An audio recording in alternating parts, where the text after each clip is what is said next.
I got the old original Remington rolling block back out to shoot a little bit more, as you can tell. So I'm going to roll back the block and put a 45-70 round in the chamber of this rolling block. And let's just see if we can hit something. This thing's been around a long time. All right, doesn't matter. It still knows how to shoot. No telling how many buffalo it took or whatever since the 1880s. I've mentioned before, the person I bought it from is I'm a student of these things, more so than I am even, and so it's very difficult to date these to the exact year, month, day, time of day it was made. But in terms of the period, he thought early 1880s based on all the characteristics, early 1880s. So it's nothing special in terms of appearance, dressed up or anything. I had a couple extras in my pocket here. I was going to pop Clyde with it. Back when this thing was made in the 1880s, there might have been a lot of Clydes walking around. You reckon? Yeah. Just not many people had cameras in their pockets. So we just didn't get pictures of them like we do now. Except, wait a minute, we just have one good picture, one blurry picture of a Bigfoot, right? And everybody has a camera in his pocket. Yeah, sorry, Clyde. 45-70.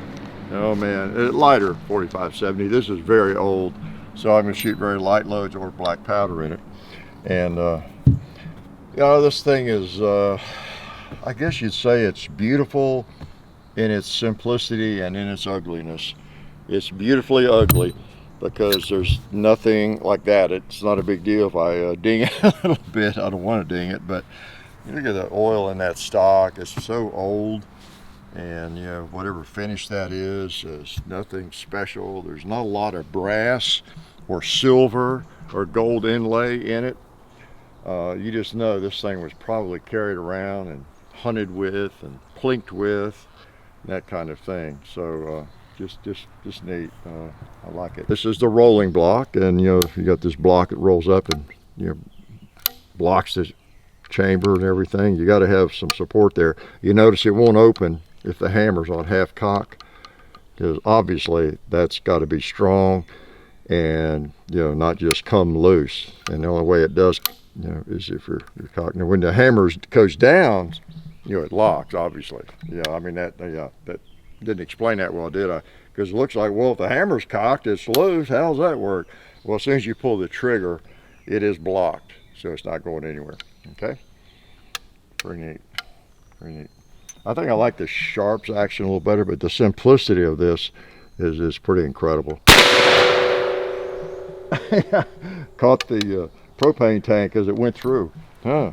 I didn't bank on that. That's why you have to be careful when you shoot almost anything. I would never have thought a bullet would go through that watermelon. How about you? 45-70? Was that a surprise? How about that coffin down there in the holler? Yeah. Tell you, it's one of the special treats of being a firearms enthusiast. Being me, not that you'd ever want to be me, of course, but being a firearms enthusiast who's been shooting and collecting his or her entire life almost, is you sometimes end up with things like this in your possession, or just the opportunity to shoot them somewhere. And just really is a cool part of the hobby to be able to fire a firearm this old, because it's been around a while. Wow, 130, 40 years. It's a long time that somebody's been firing this thing.